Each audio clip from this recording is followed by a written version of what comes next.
gentlemen, I suppose we'll go ahead and begin at this moment. So, as you have probably heard by the loud and obnoxious call, we will be demonstrating a very special kind of artillery for you here today. Allow me to introduce to you the 4.5-inch bronze Coehorn mortar. This little thing right here. You impressed? Wow. Your laughter speaks the truth. Yes. So, ladies and gentlemen, what if I told you that that little cannon there is responsible for inflicting the most fear among men besieged in the 18th century? Would you believe me? Yes. You have reason to, and let me explain why. You see, this is no mere cannon. A cannon, much like that thing back there behind you all, is designed to fire projectiles straight ahead, straight through obstacles, be they people, fortifications, or ships. Now, right now, you all, especially you two down there, are behind the walls of old Fort Niagara. No musket ball is getting through here. No cannonball is getting through a wall this thick. So you feel relatively safe, right? All right. This is where the mortar comes in. Because a mortar, unlike an ordinary cannon, does not have to abide by the laws of firing straight ahead. Instead, it lobs shots up and over walls, ignoring them completely. That's where this comes in. Now, anybody who has seen any Wile E. Coyote or Tom and Jerry cartoons in their life should know what this is. So what is it? What was that? A bomb. Thank you, sir. Now, our bombs in the 18th century are essentially hollow iron shells filled with gunpowder. We stop them with wooden fuses filled with gunpowder and turpentine. They're supposed to burn in increments of seconds. Supposed to. If we time this right, we can time a bomb so that it flies over the wall and explodes at chest level with targets down there. How safe are you feeling now? So, now that you're no longer feeling safe out in the middle of the parade ground, where do you go? In the buildings. What can you not do when you're in the buildings? What was that? Fire back. So what we are essentially doing is we are frightening you into hiding. Once you are in hiding, you can't shoot back at us. While you are hiding and unable to shoot back at us, we move our siege lines, our infantry, our artillery, and our trenches closer and closer to your fort without any resistance from you. So now what we're doing is creating intimidation tactics. So by the time you come out of your hiding places, we're far too close to you for you to do anything about it. Now take a look at the crew behind me.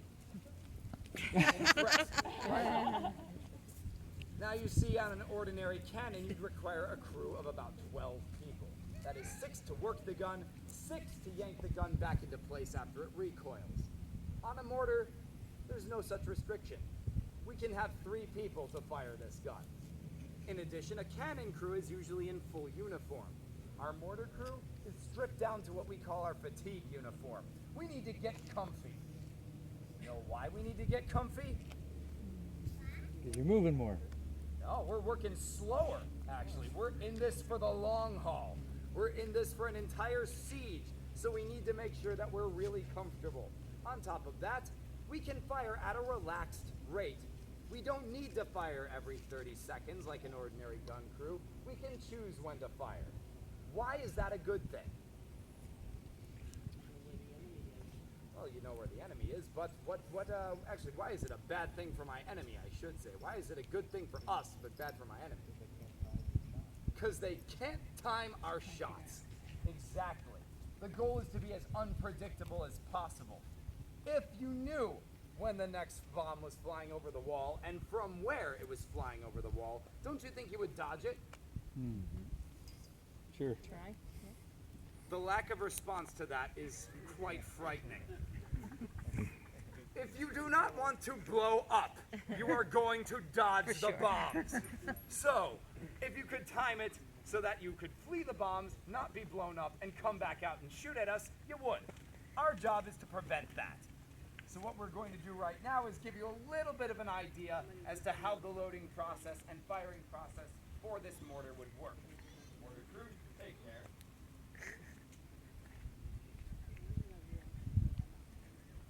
Now the first thing we need for a successful mortar firing is a target.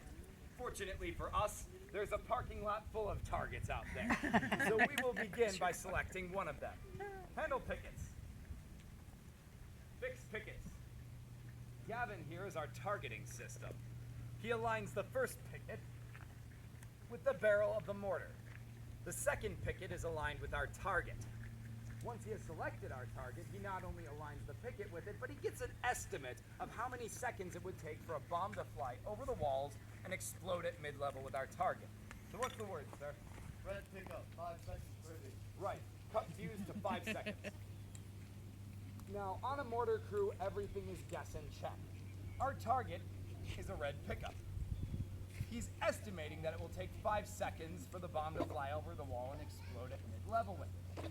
If this proves correct, we will record every detail and remember exactly how we did this so we can repeat the process if there's a similar situation.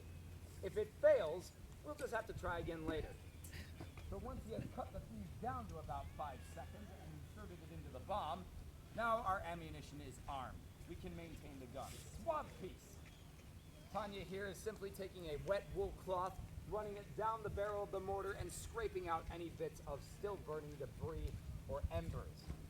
Now we do this because we are about to load a fresh bag of gunpowder on top of whatever's in that barrel, so we prefer it not be on fire. Right. Handle charge. Advanced charge.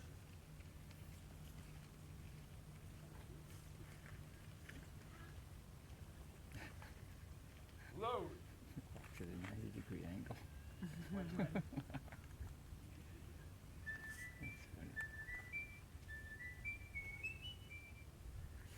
Old Spice power. Sorry, I had to. I couldn't resist. Now, once the charge is loaded, we'll ram it down. But everything we're doing right now has to do with loading the bag of gunpowder first. On an ordinary cannon, your bag of powder and your cannonball are in the same unit, so you can load them all as one. Here, there are very specific ways to load both aspects. Ram down charge. The first thing we have to do is make sure that the powder is positioned at the proper point at the back of the barrel. This will allow us to pick it open later and insert our fuse charge to light the gun off. Now once the charge is rammed down, we can put our bomb on top of it. And we have to load our bomb in a very specific manner too, namely fuse pointing outward. If we point the fuse inward, let's just say that could have some very explosive results for the rest of us on the cannon crew. Not favorable anyway. In the meantime, a handle bomb.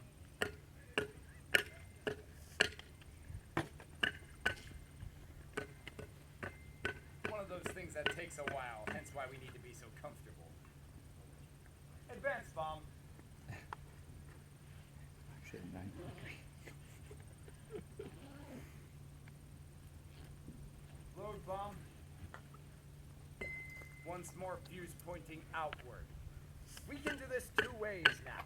We can trust to luck and hope that the cannon fire blast will wrap around the iron shell and light off the fuse as it flies. Or we can trust to skill, which is the best way to do it in my opinion, and hope that we're fast enough to light off the fuse ourselves right before we light off the mortar.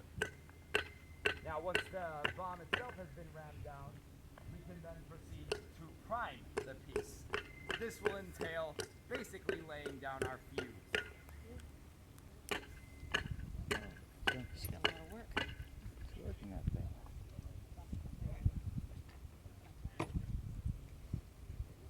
Prime piece.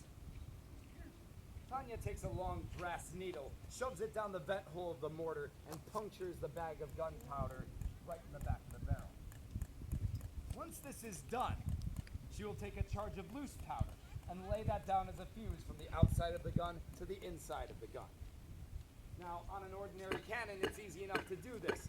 The ordinary cannon has a vent hole that sticks straight up in the air. A mortar has a vent hole that is turned completely on its side.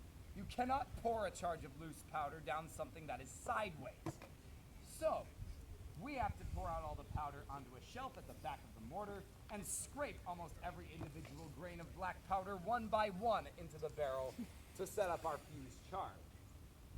In the meantime, while this is happening, allow me to introduce you to our trigger system. This device is called a lint stock, and it consists of two components. The first of which is a cotton rope soaked in potassium nitrate and vinegar. It burns very slowly and intensely like a lit cigarette, and it is what we will actually use to light off the powder trail. Now you'll notice it's at the end of the second component, a long staff. This is purely so I can stand my distance from the mortar when I light it off today. Now I don't know how many of you have actually fired a mortar in your life, but the flash back from a mortar is such that someone who is right next to the mortar could be set aflame if they aren't careful. This prevents that from happening to me. Now it seems like we're just about ready to go. So ladies and gentlemen, I will issue one last warning. Sometimes this gun creates such a boom that it shakes the ground beneath it, and other times it utters the most pitiable wheeze you have ever heard in your life. So today, let's err on the side of caution and plug our ears. Yes. Mortar crew, make ready. And now the moment you've all been waiting for, fire!